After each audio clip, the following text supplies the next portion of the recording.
অপরাধীরা হয়ে উঠেছে বেপরোয়া। একের পর এক নৃশংস ঘটনায় জনমনে তৈরি হয়েছে আতঙ্ক। চাঁদাবাজি, ছিনতাই, লোমহর্ষক হত্যাকাণ্ড এবং দলবদ্ধ হামলায় প্রশ্নবিদ্ধ আইন শৃঙ্খলা বাহিনী। দায়ী করা হচ্ছে আইন শৃঙ্খলা বাহিনীর নীরবতাকে। তবে এমন অস্থিরতা ঠেকাতে সারা দেশে অপরাধমূলক কর্মকাণ্ডে জড়িত ব্যক্তিদের নতুন তালিকা করার নির্দেশ দিয়েছে পুলিশ সদর দপ্তর। এই অভিযানে অস্ত্রধারী সন্ত্রাসী, চাঁদাবাজ, দখলবাজ এবং দলবদ্ধ হামলাকারীদের গ্রেপ্তার অগ্রাধিকার পাবে। এই বিষয়ে স্বরাষ্ট্র উপদেষ্টা জাহাঙ্গীর আলম চৌধুরী বলেছেন, মব সৃষ্টি করে নৈরাজ্য এবং একের পর এক নৃশংসতার মধ্যে অপরাধী ব্যক্তিদের গ্রেপ্তারে সারা দেশে চিরুনি অভিযান শুরু করার সিদ্ধান্ত নিয়েছে সরকার। এক্ষেত্রে সে যে দলেরই হোক না কেন, কাউকে ছাড় দেওয়া হবে না বলেও তিনি স্পষ্টভাবে জানিয়ে দেন।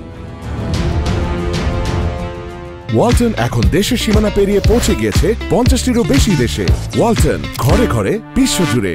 অন্যদিকে পুলিশ মহাপরিদর্শক বাহারুল আলম জানান, চাঁদাবাজ, জবরদখলকারী ও মাস্তান সহ যারা অস্থিরতা তৈরি করছে সেসব ব্যক্তিদের তালিকা হচ্ছে। কেউ বালুমহাল ও টেম্পু স্ট্যান্ড দখল করছে, চাঁদা আদায় করছে, অনেকে আইন হাতে তুলে নিতে চায়, থানা ঘেরাও করে আসামি ছিনিয়ে নিচ্ছে। অনেকের মধ্যে অপ্রত্যাশিত আচরণ দেখা যাচ্ছে। তবে শান্তি প্রতিষ্ঠায় অপরাধ কর্মকাণ্ড ঠেকাতে সব ধরনের ব্যবস্থা নেবে পুলিশ।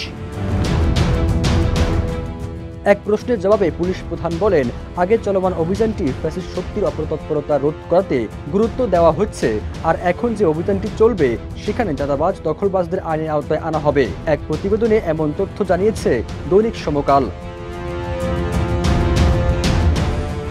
গত 9 জুলাই পুরান ঢাকার মিটফুট এলাকায় সোহাগ নামে এক ব্যবসায়ীকে প্রকাশ্যে নৃশংসভাবে হত্যা করা হয়। এরপর খুলনার যুবদল নেতা মাহবুবুর রহমান মোল্লাকে খুনের পর পায়ের রগ কেটে দেওয়া হয়েছে। চাঁদপুরে মসজিদের ইমামকে চাপাতি দিয়ে কোপানো হয়। পল্লবীতে চাঁদার টাকা না পেয়ে একটি নির্মাণ প্রতিষ্ঠানে হামলা ও গুলি চালানো হয়। শ্যামলীতে এক যুবকের মানিব্যাগ ও কাঁধের ব্যাগ, মোবাইল ফোন ছিনিয়ে নেওয়ার সময় তার পরনের পোশাক ও জুতাও অস্ত্রের মুখে খুলে নিয়ে যায় ছিনতাইকারীরা।